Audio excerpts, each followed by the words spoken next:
Cabdiraxmaan Maxamed Cabdulaahi Ciro gudoomiyaha xisbiga wadani oo ku sugan magaalada Nairobi ayaa tacsi u diray ehelkii qaraabadii iyo guud ahaan ummadda Soomaaliyeed gaar ahaan shacabka Somaliland geeridii ku timi Xaaji Cabdikariin Xuseen Yuusuf Xaaji Cabdi Waraabe oo shalay asqaran loogu sameeyay magaalada Hargeysa waxaana ku safeeyeen waa shaqsi wanaagsan oo jecel nabadda isla markaasna ay adag tahay in la helo qof buuxiya kaalintuu ka baxay geeridii ku timi marxuum Xaaji Cabdikariin Xuseen Yuusuf Xaaji Cabdi Waraabe oo ahaa tiir dhaxaad ka baxay Somaliland Xaaji Cabdikariin wuxuu Ilaahay u naxariistay shakhsiyad naadir ah ku ah dhammaan isirka Soomaaliyeed wuxuu boqolkii sanadood ugu dambeeyay samatalis iyo nabadoon taariikhda waxa kamid ah inuu noqday caaqil 1940kii Xaaji Cabdi boqolkaas sanadood wuxuu ka talinayay samatalis wuxuu ku talinayay dhammaan nabadeynta beelaha wuxuu ka talinayay intii uu ka mid ahaa golaha guurtida oo 30 sanadood ku dhow ama ka badan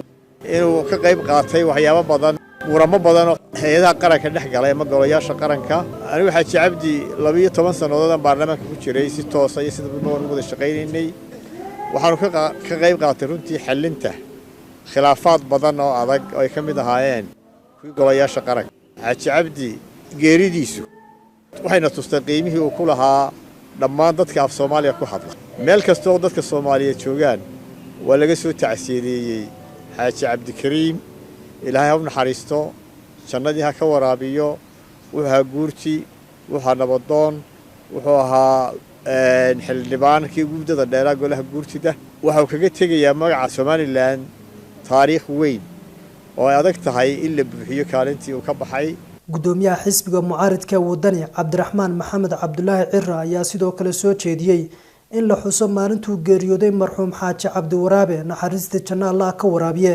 oo loogu magac daro maalinta nabadda waxaana uu sheegay inuu jeclaa inuu ka qayb galo aaska marxuumka balse waqtigu saamixi waayay waxaan soo jeedinayaa taariikhda uu dhintay Cabdikariin ay noqoto maalin aynu xusno aynu ugu magac daro maalintii nabadda wuxuu mudan yahay in loo dhisto taalooyin wuxuu mudan yahay in lagu magacaabo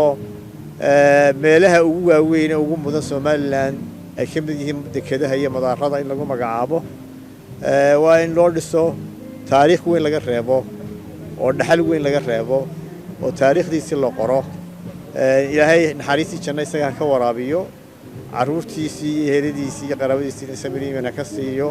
dhammaan qaranka Somalilandna samir iyo iimaan Ilaahay ka siiyo waan jeclaa anigoo dhaxal soo socda la sheegay geeridiisa oo ii suurtoobi weyday inaan dib u noqdo oo aan markiiba tigir helo waan jeclaa in aaskiisa ka qayb galo Cabdirashiid Obsiye on Cable TV Nairobi.